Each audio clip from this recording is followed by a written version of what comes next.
সরকারি নথিতে এক জীবিত নাগরিককে মৃত হিসেবে দেখানোর অভিযোগ সামনে আসতেই চাঞ্চল্য ছড়ালো এলাকা জুড়ে। ঘটনাটি ঘটেছে ধূপগুড়ি পৌরসভার ২ নম্বর ওয়ার্ডের রায়পাড়া এলাকায়।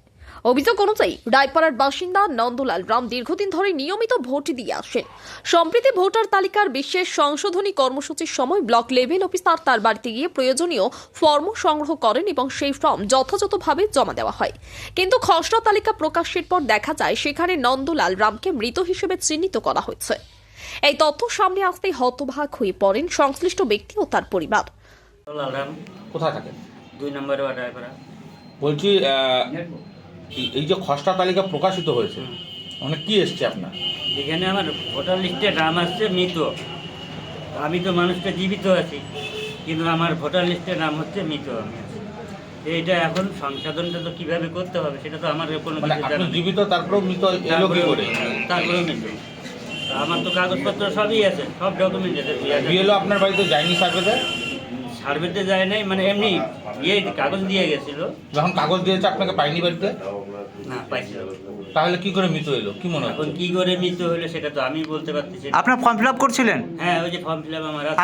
আপনি নিজে গিয়ে দিয়েছিলেন? হ্যাঁ, নিজে দিছি। কতটা চিন্তায় আছেন? আমি এটা দিছিলাম বৃহস্পতিবার দিন ১টার সময় দিছি। আর রাতে ৯টার সময় ফোন করছে যে তোমার ভোটার লিস্ট মানে জমা হয়ে গেছে। তুমি যেটা ফর্মটা দিছো সেটা জমা হয়ে গেছে কলকাতা। তা আমি নাম জিজ্ঞাসা করলাম কি নাম আছে, তখন উনি বললো যে এটা নন্দলাল ঘোষ। তো আমি বললাম যে নন্দলাল ঘোষ, এটা তো নন্দলাল ঘোষ, আর আমারটা তো হচ্ছে নন্দলাল রাম, তো দুইটা অ্যাডজাস্ট কি করে হবে? তো উনি বললো যে সব কিছুই হুবাহু একই আছে, তুমি যা ফর্মে যা দিছো সে ফর্মটা ওইখানেও জমা পড়ে গেছে।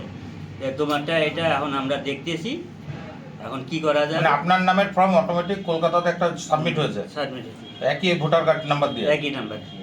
মানে আপনি কতটা চিন্তায় এখন, এখন কতটা ভয়ে? আমি তো হচ্ছে এখানকার পুরানা ভোটার, কিংবা আমার জন্মস্থান এখানে, তার সত্ত্বেও যদি আমি মৃত থাকি, জীবিত মানুষটা মৃত থাকি, তাহলে আমি মৃত্যুটা হইলাম কি করে, আর আমার মৃত সার্টিফিকেটটা দিল কে?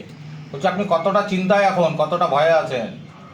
আমার তো ভয় হচ্ছে যে আমি যে এখন আমার ভোটার লিস্ট থেকে নামটা বাতিল হয়ে গেল, আমি তো আমাকে তো মানে কি করে আমাকে থাকতে লাগবে, আমাকে তো বাইচে থাকতে লাগবে, যেহেতু আমি বাইচে আছি তো আমাকে তো বাইচে থাকতে হবে।